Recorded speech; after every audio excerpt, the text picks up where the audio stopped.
Welcome to another episode of the THWIPcast. Today's episode is going to be my top 10 Marvel stories in my comic collection.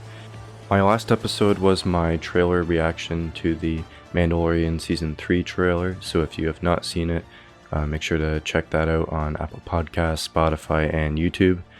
So first of all, I just want to say that I consider to have a good-sized comic collection. Like, it's not a huge library size, but I've built it up over the years, and I've poured my own money into it, and I've received some of them as gifts. So yeah, my Marvel collection is the biggest one. My DC one is mostly Batman related because he's my favorite DC character. I will be doing a top 10 DC stories in my collection at some point, so stay tuned for that. But for now, I've got my top 10 Marvel stories, so I'm going to get started. So number 10 I have is Marvels. And this is an anthology series written by Kurt Busiek and illustrated by Alex Ross, which the art's incredible.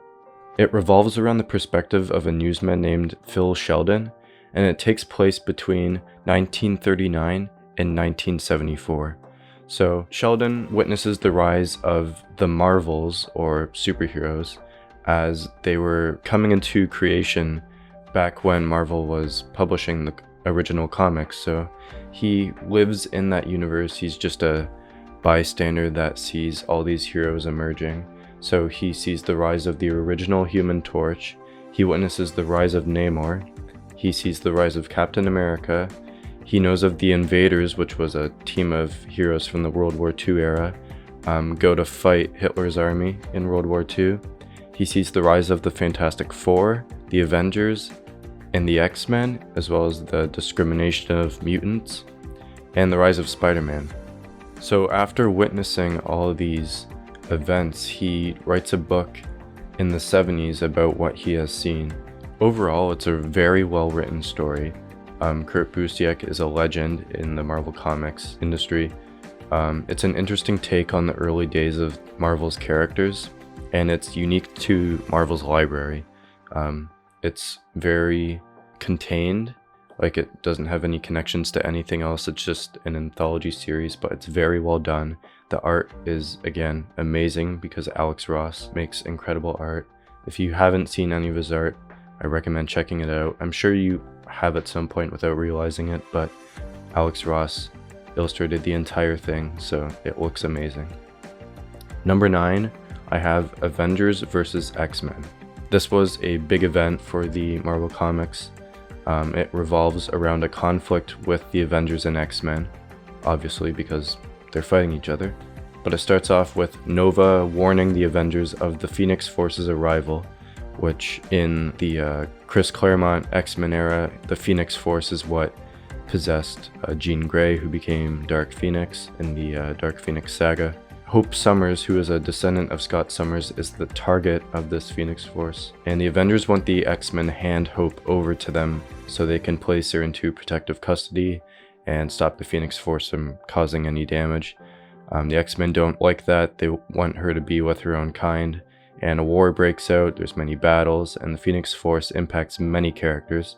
I'm not going to spoil anything of what happens, but it gets very intense. So it's a combination of two iconic teams that I love. It's a very interesting story. It's very impactful in the Marvel Universe, and it has many iconic plot points. So yeah, that's Avengers vs. X-Men. It's very well done, and I know there's a companion to it, I'm pretty sure. I only have like the original Avengers vs. X-Men, so that's my number 9. Number 8, I have Moonight, which is the 2014-2015 run. And this series is further into Mark's career as Moon Knight. His identity is known to the world. He has numerous outfits, some of which are very cool. And he creates the persona Mr. Knight to deal with crime investigations. And we see Mr. Knight as the persona that Steven takes on in the Moon Knight Disney Plus show. I think that was a good way to differentiate between Mark and Steven in the show. I'm interested to see what Jake's outfit is going to be if they do it that way, but yeah, this run is very well done. It has crazy action, and the art again is amazing, and it's an interesting take on the character. There's some interesting reveals about the character that I don't want to spoil, but it always amazes me when I read it, and it's very well done. And yeah, Moonight, the 2014-2015 run, with Mr. Knight being introduced for the first time, so make sure to check that out. Number 7, I have Secret Wars, which is the 1984-85 series. This series was created to sell toys and boost comic sales. It was basically the first ever Marvel Comics crossover event, and it combined multiple teams and characters into one singular story. It spanned 12 issues, and it revolved around a being called the Beyonder creating a world called Battle World, and he sent various heroes and villains against their will, who were forced to fight each other to the death in order to gain whatever they wanted. The Beyonder is, in some capacity, arguably the most powerful being in the multiverse in the Marvel Comics universe, and he offered any of the winners to give them anything they wanted. So the heroes that are included in this story are Captain America, Spider-Man, Captain Marvel, Hawkeye, Iron Man, She-Hulk, Thor, Wasp, Hulk, Human Torch, Mr. Fantastic, The Thing, and Spider-Woman, who is Julia Carpenter. This is her first ever appearance, which was in Secret Wars number 6, and she was brought in as a villain. We also have Colossus, Cyclops, Nightcrawler, Professor X, Rogue, Storm, Wolverine, Lockheed the Dragon, and technically Magneto. He disassociates with both the heroes and villains in it, so he's kind of off doing his own thing. And the reason I included Spider-Woman in this is because she also kind of disassociates with the heroes and villains, but she is there. She makes her first appearance in that. And the villains we have in it are Doctor Doom, who is the main villain. We have Kang the Conqueror, the Absorbing Man, Enchantress, Dr. Octopus, Claw, the Lizard, Molecule Man, the Wrecking Crew, Ultron, Titania, and Volcana, who are both created by Doctor Doom in the story. And Galactus is there too, but he disassociates with the villains. He's just basically hanging out there, but he does cause issues. So there are many twists in the series, many iconic moments. I'm not going to spoil which ones, but I'm sure some of you may know an important one related to my favorite character. It's a very historic storyline in the Marvel Universe, with it being the first crossover event combining all these teams and characters into one singular event. It introduced new characters, it introduced things that impact the future of certain characters, making drastic changes to the Marvel Universe going forward. The story is engaging despite being made just to sell toys and boost comic sales, but I see it as the foundation for what basically all of the crossover events we've had since then have built off of. Even the movies like Infinity War and Endgame. I feel like Secret Wars was the foundation to push that all these characters can be in a singular story and share the amount of time together and have a great story. So Secret Wars is number 7 for me. Number 6, I have Civil War. I actually recently read it for the first time after trying to for years. But yeah, finally read it. It's another major crossover event that has drastic impacts to the Marvel Universe. It had many solo stories within the event, and if they were to combine it all into one omnibus, it would be gigantic. Each character basically has their own solo story within the event, and other characters too, I guess, that aren't really included in the story, that are kind of behind the scenes with all of it happening, have their own stories too. So there are many differences from the movie. I am planning on making an episode at some point comparing the two, but the story revolves around a disaster that makes the world question the power superheroes hold, and they wish for change. And Iron Man sees this and implements the Superhuman Registration Act, which is the equivalent to the Sokovia Accords in the movie. But anyone that is deemed a superhero must register in order to not be considered a fugitive. And Captain America opposes this idea and believes all the heroes deserve to be a part of the cause, which is to stop evil, inspire others, and characters choose their sides, and then chaos ensues. So I'm not going to spoil what happens. There might be a minor/major, depending on how you want to view it, spoiler later on in this episode. It's related to another story that I really like, so that's a reason why, but the story is very intense. It's interesting to read after watching the movie. It has a vast roster of characters that weren't included at all in the movie, obviously due to character rights for the movies, but I'm curious to see like what my reaction would have been had I read the book before watching the movie. I know I probably would have been disappointed that like characters like Wolverine or Mr. Fantastic or Daredevil or Iron Fist and all of them wouldn't be included in the movie because of where the MCU was at the time, but I think I prefer reading it after watching the movie because the movie's one of my favorite MCU movies, and I feel like if I had read the book before, it wouldn't be as high as I have it now. So Civil War is very iconic, very well written, again, like all the others, and it leads into another one of my favorite stories that I will be mentioning later. So Civil War, number 6.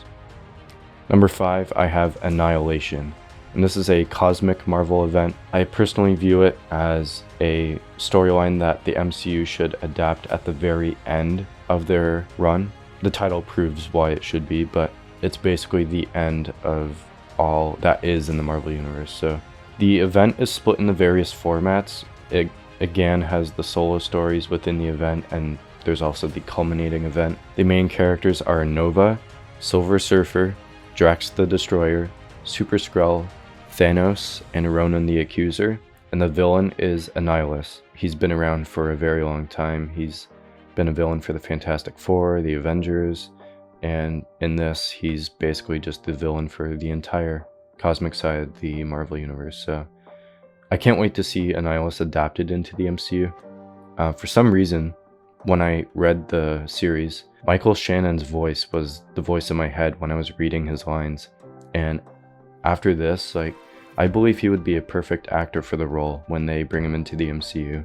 He's just got that voice like General Zod had in Man of Steel when he played him. Like, I feel like Annihilation would have that very dark and menacing kind of tone that General Zod had. In the darkest situations, he remains confident and he remains stable, so I feel like Michael Shannon would be a perfect actor for that role. Again, getting back into the comic side, the story revolves around Annihilation launching the Annihilation Wave, and he escapes the negative zone. The Annihilation Wave just basically wipes out anything in its path. He's destroying anything in the universe, basically. And Richard Rider becomes Nova Prime in this. Richard Rider is the first Nova, basically. My personal favorite Nova.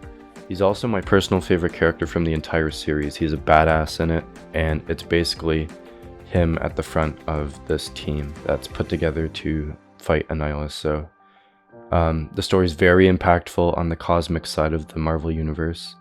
All the characters have to come together to stop him, and Nova's storyline is written very well. His solo side of the story was written by Dan Abnett and Andy Lanning, who wrote the Guardians of the Galaxy series from 1992, which I also own. It's very well done, also, if you want to check that out. I was very surprised by how good this series was. Like, I had gone into a bookstore looking for another comic to get, and I saw Annihilation, and I was like, oh yeah, I'll give this a try, and it ended up being very, very good. It's very rereadable, like you could reread it anytime. I have the 2 trade paperback complete collections volumes. I don't have the omnibus, but it's a very complete story, very well written. The art, again, is very good. And yeah, so Annihilation, number 5. Number 4, I have Infinity Gauntlet. And this is another Marvel crossover event. It has major impacts on the Marvel Universe. It just happens that in this list I have many events that drastically changed the Marvel Universe, but back to it. So the series is written by Jim Starlin, who is a legend in the Marvel Comics universe, primarily writing cosmic stories. It features basically the entire Marvel universe. The story revolves around Thanos' use of the Infinity Gauntlet. I won't spoil anything, but it gets crazy real fast. Obviously, if you've seen Avengers Infinity War and Endgame, you kind of have an idea of what it will be about and what plays out in it. The comic's very different though, it has much more characters. But essentially, Adam Warlock assembles the heroes and they go to fight Thanos. other cosmic beings are involved, and the story leads into Infinity War, which is another one of my favorites and was one of the first collected editions I was given. It was basically one of the first ones I had at the start of my collection, so I'm grateful for that. I read that and then I thought, yeah, I should read Infinity Gauntlet, and I did. It was amazing. The story's very iconic. It's engaging and well illustrated. It's illustrated by George Perez, who is sadly not with us anymore, but he was an amazing artist. And the story is very rereadable, again, like Annihilation, so Infinity Gauntlet will always remain one of my favorites. It's very iconic, and it actually is very fast-paced too, what happens in it. So if you're looking for a fast-paced, iconic story, then I highly recommend Infinity Gauntlet. Number 3, I have Daredevil Born Again. Daredevil is one of my favorite Marvel characters. The storyline was loosely adapted in Season 3 of Daredevil, which was on Netflix, now on Disney+. It was written by Frank Miller, who wrote The Dark Knight Returns and 300 and Sin City. By the way, Frank Miller's take on Daredevil was very well done. I have also The Man Without Fear, which was his retelling of the origin. But yeah, Frank Miller, Daredevil, very well done. The story is basically Karen Page, who we see in the Daredevil show, reveals the identity of Daredevil for a shot of heroin. Yep, that's how far she would go to get a shot of heroin, because she's gone through a lot. She is not in the best phase of her life, so she reveals that information to get heroin, and that info then reaches Kingpin, who heavily acts on dismantling Matt's entire life. Daredevil ends up being brutally beaten by Kingpin and is believed to be dead by the criminal underworld, so obviously he's not, but Matt is nursed back to health by Sister Maggie, who we see in also Season 3 of Daredevil, and once he's back and healthy, he leaves for revenge, and I'm not going to say anything else, but it's a very iconic solo story in the Marvel Universe. It's some of Frank Miller's best work, and I personally consider it to be one of the best stories ever. It was kind of out of the blue how this came to be. Like, they weren't really like building up to it at all. It just happened, and people thought it was shocking and very well done, so I'm glad I have it. Again, Daredevil Born Again is one of the best stories I've ever read, so make sure to check that out if you haven't already. Number 2, I have Secret Invasion. This was the very first omnibus I ever owned. It's written by Brian Michael Bendis, who is the writer of New Avengers and Ultimate Spider-Man. He created Miles Morales. This event has a huge impact on the future of the Marvel Universe. The entire universe is included. It's the largest ensemble I've ever read, and it's basically the fallout of the Kree-Skrull War. And Princess Varanki of the Skrulls, she wishes to find a new home because the inevitable destruction of their homeworld is imminent. It was prophesized in their ancient texts that Galactus will destroy their planet. The iconic quote, "as it was written," originates from the storyline. It's consistently used throughout the series. And the Skrulls basically just infiltrate Earth. All the heroes are compromised. You can't trust anyone, and there's massive fallout. So it's my personal favorite event story. The art is great, and the story is very well written. Brian Michael Bendis is, again, much like all the others, he's a legend in the Marvel Comics universe. I need to reread it before the show comes out. I haven't read it for a while, but it's a pretty big book. So Secret Invasion, again, amazing. And that's number 2. Number 1, Captain America, The Death of Captain America. And I know this is kind of a spoiler, but I don't care. This is my number 1 story. You chose to listen or watch this, so that's up to you. The story was written by Ed Brubaker, who is known for his Captain America stories. He also created the Winter Soldier character. This story takes place directly after Civil War. Basically, like, the next page after it ends is where it picks up. The title, again, gives away what happens. Steve Rogers is dead. The main characters are Falcon, Winter Soldier, Sharon Carter, Black Widow, and Tony Stark. And the villains, we have Red Skull, Crossbones, the Serpent Society, Sin, Arnim Zola, and Dr. Faustus. Again, I'm not going to spoil anything that happens. but it's so incredibly done. And I know the title kind of gives away what happens. I'm not going to say when it happens, but this is the best Marvel story I've ever read.